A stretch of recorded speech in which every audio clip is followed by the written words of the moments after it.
Tony! Ikaw, anong trip mo?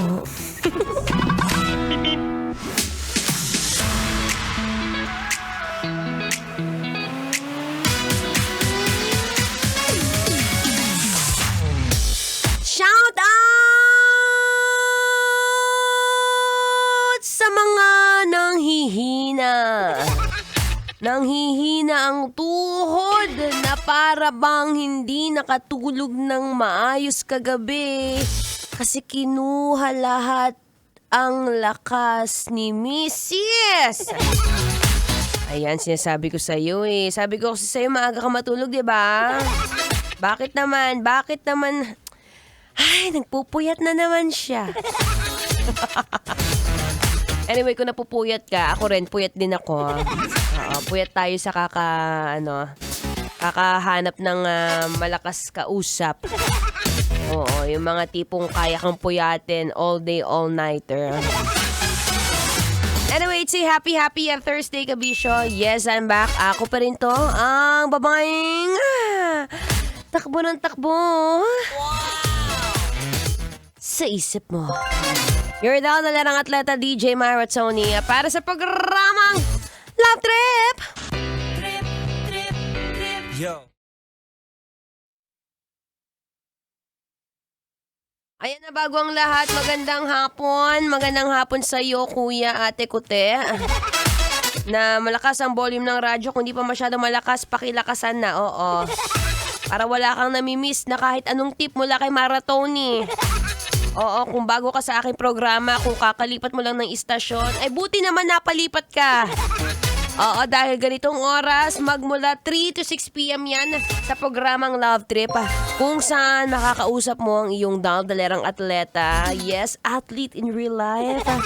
DJ Myra Tony, usapang kasarapan araw-araw, B. Oo, dahil gusto natin na habang tumatagal, syempre, ang buhay mo, pahaba ng pahaba. Hindi lang ang pahaba ng pahaba. Diba? Alam mo, let's be intentional, no? Intentional living na nga raw ang tinatawag sa panahon ngayon, no? Sa henerasyon ngayon. Hindi pwede nag-aaksaya ng oras. Kaya naman sa tuwing nakikinig ka ng radyo at binubuksan mo yung radyo mo, pag ganitong mga oras, bawal na, sasayang ang oras mo. Ha? At balita ko, grabe ang pagod mo kagabi. Parang hindi ka niya pinatulog, ano? Well, kung hindi ka niya pinatulog, feeling ko, baka kulang ka lang sa enerhiya. Baka kulang ka lang sa konting kain ng protina. Oo. Ikaw ba yung mga klase ng taong malakas kumain, ha? Tignan mo nga muna yung katabi mo kung mukhang malakas kumain yan. Oo. Seatmate check. Tignan mo kung yung katabi mo, malakas kumain. Saan ba malakas yan? Malakas kumain ng matatamis o malakas kumain ng mga itlog? Ay, naku, paborito niya raw itlog eh. O, gusto niya yung medyo brown. Parang medyo organic, diba? Well, speaking of protina, na nagsasabi nga raw, pampalakas, pampatibay, at pampalaki ng muscles. Na marami ang nahihirapan maghanap. Bakit nga raw ba bibili pa ng protein na ganyan? Ano yung mahal-mahal naman yan? Diyos ko pa nagpo-protein shake pa raw. Abi, alam mo, maraming alternative. Cheaper sources of protein. Na kung isa ka sa mga medyo nanghihina yung katawan, protein na lang ang sagot dyan. Kaya tandaan mo, pag pagod ka, itlog lang sapat na. Shout out sa mga mahihilig sa itlog. Very good. Anyway, ako po'y magbabalik maya-maya lamang, ha. Usapang itlog.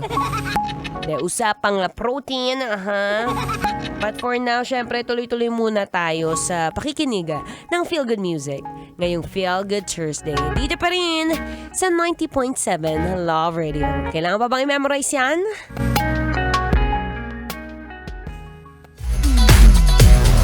Metro's number one, Love Radio.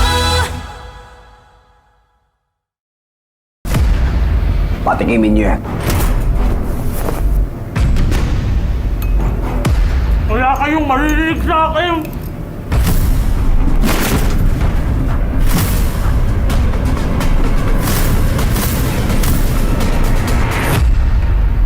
Kakanta ka ba o hindi? Alagang astro